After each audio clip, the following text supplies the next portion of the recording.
Alright, here's the thing about mistakes were made, but not by me. Tavris and Aronson go hard on why we all suck at admitting we're wrong. Honestly, the book's like holding up a mirror and realizing, wow, I've been lying to myself this whole time. Ouch. They mash together juicy real-life stories, solid psych research, and some pretty sharp storytelling, so you don't feel like you're being lectured by your therapist's therapist. And hey, if you're worried it's dated, nope.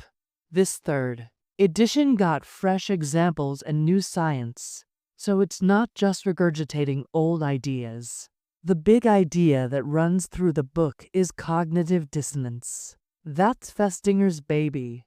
If you're into psych history, basically, when you believe things that don't vibe together, especially about yourself, your brain starts freaking out.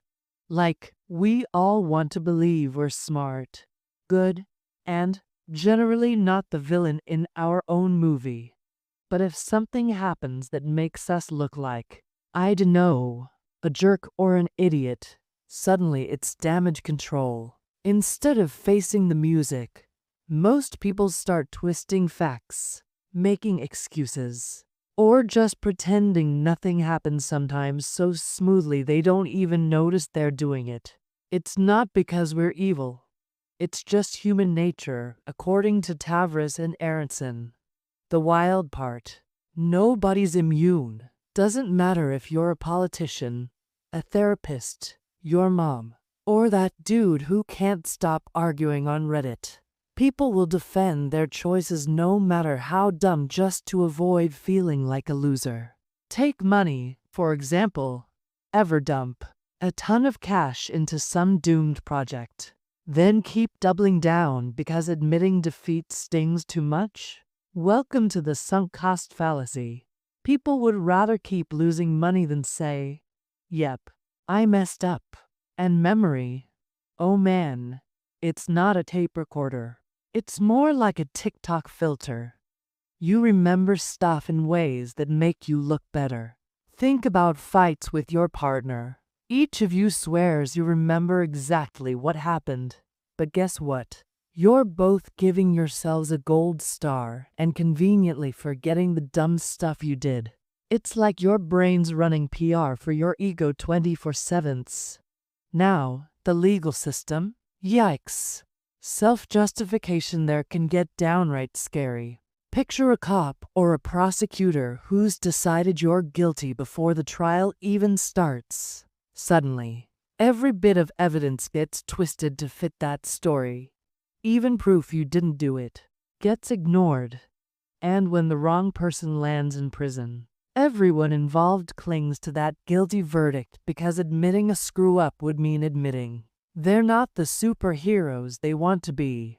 So, innocent folks rot in jail. The actual criminal gets away, and nobody wants to look in the mirror.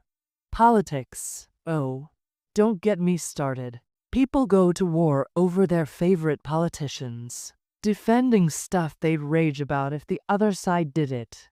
It's pure team sports, not logic. You end up in this echo chamber, only hearing what you already believe, and getting angrier at anyone who disagrees. That's why political discussions these days, total dumpster fire. And let's not forget relationships. Self-justification can totally wreck them.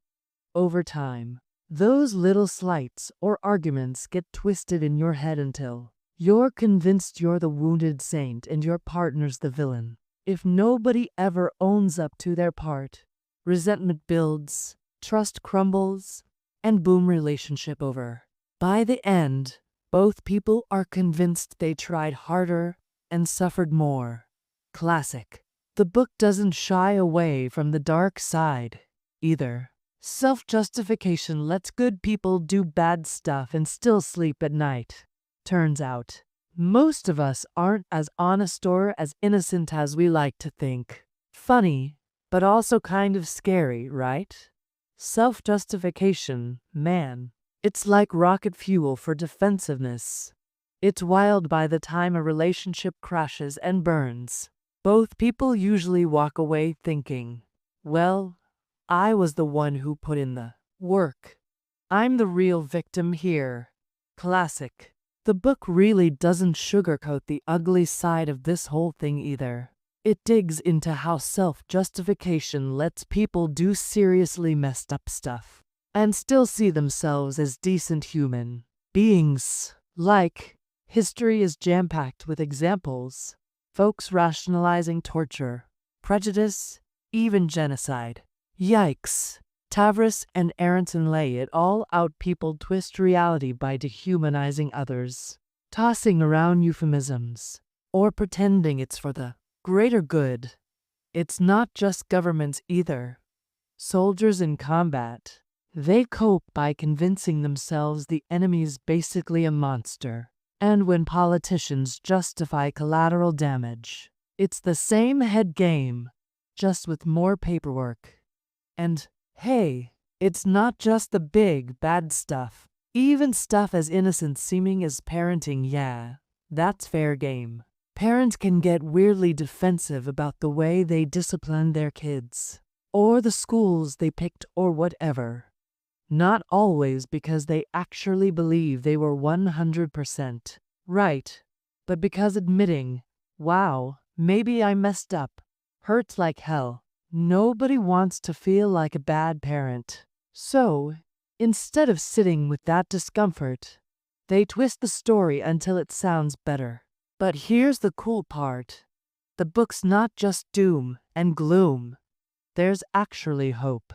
Tavris and Aronson are basically saying, look, if you get wise to your own self-justifying nonsense, you can change. Self-awareness is the first step. You start owning your mistakes, actually listening to feedback, and maybe just maybe apologizing like a grown-up. They're big on the idea that saying, my bad, I screwed up, isn't weak. It's actually a baller move. Shows you've got guts and integrity. And don't get it twisted, they're not telling you to beat yourself up or wallow in guilt. That's not the point.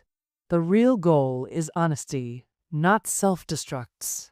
They want folks to poke holes in their own stories, ask, wait, what am I missing here? Am I ignoring something super obvious?